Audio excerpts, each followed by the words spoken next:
O que é que você está fazendo com a sua vida? Pode ter certeza que se essa pergunta te incomoda, é porque tem alguma coisa errada. Mas fica tranquilo. Há algumas razões pelas quais as pessoas procuram ir à igreja. E essas razões, dentre elas, pode se iniciar com a cultura. Normalmente a cultura familiar pode levar a pessoa a ir para a igreja. Então, por causa dos pais, ela começa a frequentar uma determinada religião, denominação, seja lá o que for. Outra razão é pelo senso de eternidade que naturalmente as pessoas têm. Não é somente algo comum, mas é natural do ser humano ter um senso de eternidade, ficar com aquela pergunta que fica ecoando na cabeça: o que será que vem depois da morte? Então vai buscar a resposta na igreja, buscar a resposta dentro de uma religião. Outra razão é pela falta de propósito. Às vezes as pessoas querem encontrar alguma razão para viver, alguma razão para fazer as coisas que estão fazendo ou tomar decisões, e por não terem propósito, elas procuram na igreja uma resposta, procuram na igreja um propósito, uma solução para ter uma mudança e uma transformação em suas vidas. E outra razão é por problemas, seja quaisquer tipos de problemas que as pessoas possam ter, seja problema financeiro, problema conjugal, problema familiar, problema com os filhos, problemas de saúde, e as pessoas procuram a igreja porque dizem que na igreja muitas coisas boas acontecem e os problemas de todo mundo são resolvidos. Mas não são essas as principais razões pelas quais uma pessoa deve ir para a igreja. Ir para a igreja tem uma razão maior para isso. E essas pessoas que buscam ir à igreja por causa desses motivos e acabam não encontrando as soluções para aquilo que queriam, acabam não encontrando às vezes as suas respostas, e ainda pior, encontram muitas vezes dentro de uma igreja, uma religião, uma instituição, diversas regras, diversos padrões a serem seguidos, e não conseguem ser aceitos dentro de um grupo social. Por falta dessa aceitação, essas pessoas começam então a se distanciar de uma vez por todas das igrejas, criando um preconceito de nunca mais querer colocar o pé dentro de qualquer religião, qualquer instituição,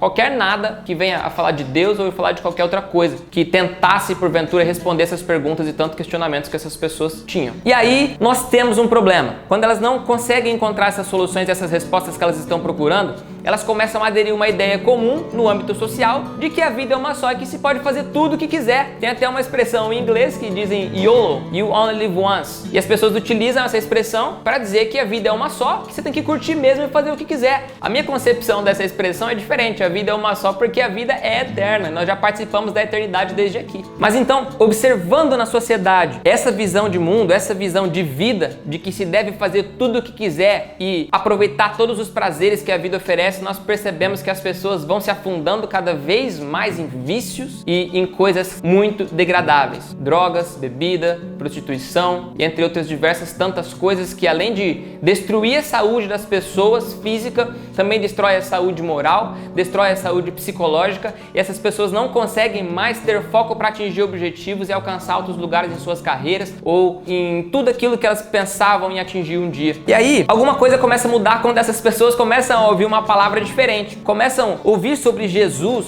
sobre Deus, de uma forma que nas igrejas que ela frequentou ela ainda não tinha ouvido. Ela começa a ouvir falar sobre Jesus que salva pela fé, o Jesus que salva simplesmente pela pessoa crer nele e confessar que ele é o Salvador. É isso que a palavra fala, que aquele que crer, for batizado, será salvo. Aquele que confessar com a sua boca que Jesus Cristo é o Salvador, então esse será salvo. A palavra fala isso, Jesus falou isso. Legal. Mas nós entramos aí em outro problema, que é quando a pessoa, além de não ter encontrado as suas soluções naquilo que procurou anteriormente, passar a viver uma vida totalmente larga, fazendo o que quisesse, depois houve uma mensagem dessa, em algumas situações as pessoas passam a viver a vida de mesma largueza, cometendo tudo de errado, mas acreditando na salvação, com a sua consciência anestesiada, não percebendo mais o peso dos seus pecados, não se arrependendo mais de nada, porque vai ser salvo pela fé, e que não importa o tanto que eu peque, Jesus vai sempre me amar. Mas a palavra, ela dá instruções sobre o comportamento cristão. A palavra fala que a fé sem obras é morta. O cristão, ele precisa ter boas obras. O cristão precisa andar com Cristo. Ele precisa se relacionar com Cristo. Ele precisa ter aparente e evidente nele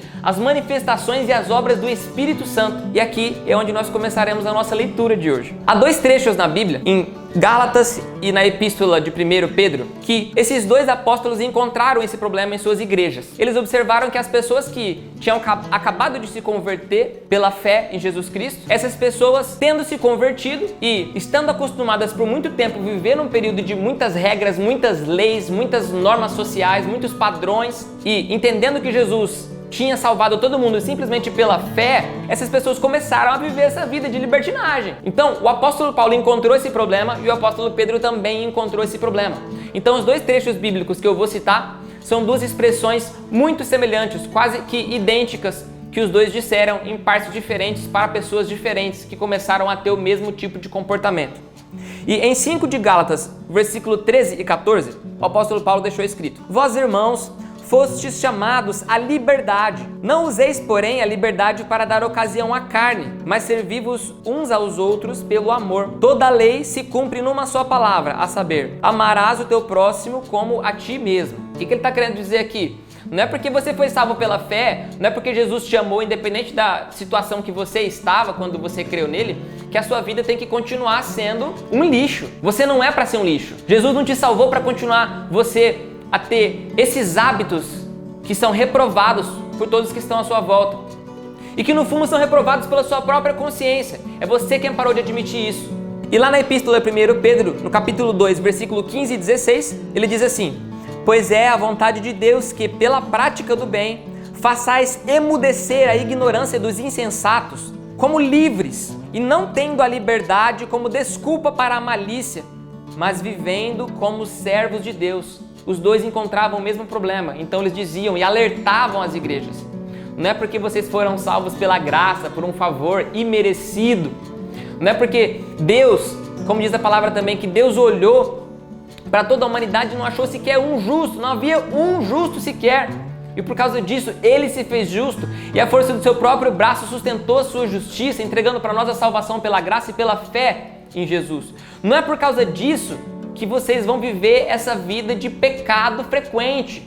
Cristo exige uma mudança de comportamento. Mas essa exigência vem acompanhada de um bônus. Eu vou chamar isso de bônus, porque na época da lei, no período anterior, não tinha isso. E hoje, em muitas religiões, que às vezes podem até falar de Jesus, também não se mostra a importância disso, que é a importância do Espírito Santo na conversão e na mudança desse comportamento. Ninguém consegue por si só ser bom, ninguém consegue por si só ser santo, ser perfeito e fazer aquilo que tem que ser feito e deixar de fazer aquilo que tem que ser errado. Todos precisam da ajuda do Espírito Santo.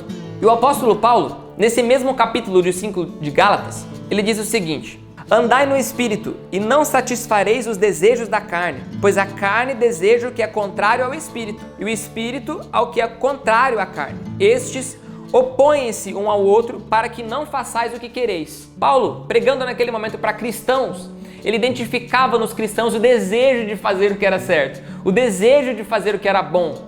Só que ele explicava que o Espírito, que está escrito aqui com letra maiúscula, que representa o Espírito Santo, se opõe drasticamente aos comportamentos da carne, às concupiscências da carne. E se você tem comportamentos carnais e pecaminosos, automaticamente você estará distante das obras e frutos do Espírito. É como se fossem dois polos magnéticos distintos e você estivesse no meio. E cada vez que você pendesse um pouquinho para um lado, esse imã puxaria você até você grudar em um dos lados.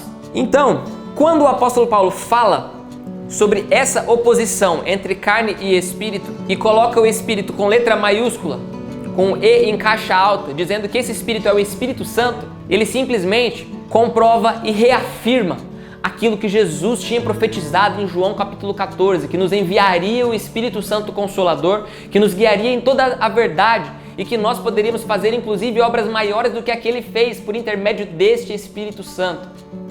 E o apóstolo Paulo diz então, e ele explica nesse trecho que essa mudança de comportamento vem em nós por causa do Espírito Santo. Então, meu amigo que está assistindo esse vídeo, esse peso que você está sentindo não é seu. Jesus aliviou esse peso. Jesus arrancou de você esse fardo. O fardo dele é leve e o jugo dele é suave. Só que o seu mau comportamento precisa ser corrigido.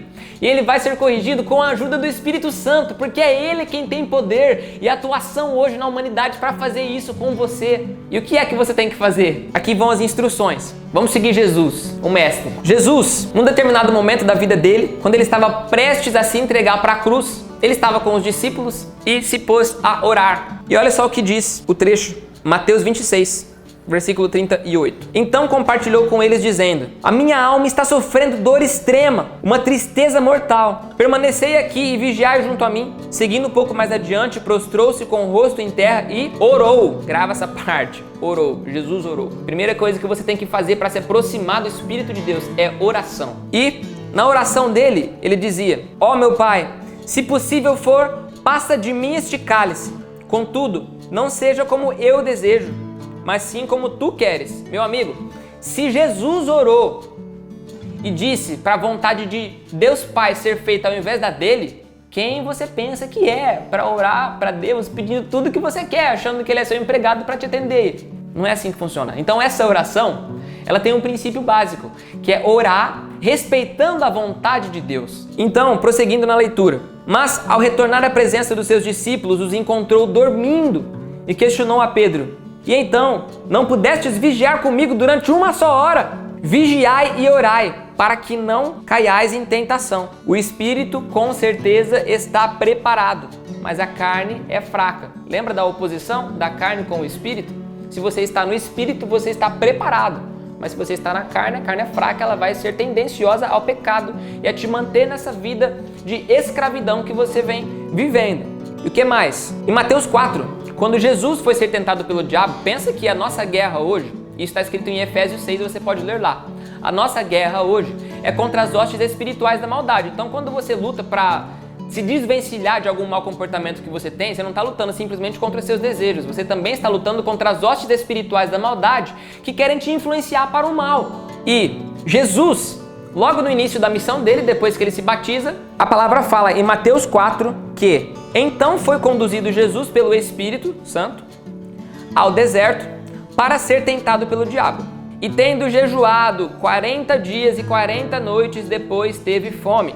Jesus, o Filho de Deus, para ser tentado pelo diabo, ele se pôs em jejum. É ele quem ensinava a respeito da oração e é ele mesmo quem dava o exemplo do jejum. Prosseguindo. E chegando-se a ele o tentador, disse: se tu és o Filho de Deus, manda que estas pedras se tornem em pães. Ele, porém, respondendo, disse: está escrito, nem só de pão viverá o homem, mas de toda a palavra que sai da boca de Deus. E por 3 vezes o diabo tenta ele e por 3 vezes ele se defende com a força da palavra, porque Jesus, além de ser o Filho de Deus, era também conhecedor da palavra, tinha conhecimento das escrituras que já haviam naquela época. Você, como uma pessoa que quer mudar de comportamento, o primeiro passo, creia em Jesus, ore, jejue e seja um conhecedor da palavra. Se você não quer fazer isso sozinho, você pode contar com a nossa ajuda, inclusive. E entre tantas outras pessoas que podem estar ao seu redor esperando que você se aproxime de Deus novamente. E é por causa dessa passagem, é por causa desse trecho da tentação de Jesus, que lá em Tiago 4, versículo 7, está escrito assim: sujeitai-vos a Deus, resiste ao diabo e ele fugirá de vós. Então, o que Deus quer para você é a transformação da sua vida, é a transformação do seu comportamento, é uma família feliz, é uma consciência limpa, é uma consciência pura, é uma consciência conectada com a consciência de Cristo. Essa é a mensagem de hoje. Meu nome é Thiago Chaves. Se inscreva no canal e compartilhe com seus amigos. Um abraço!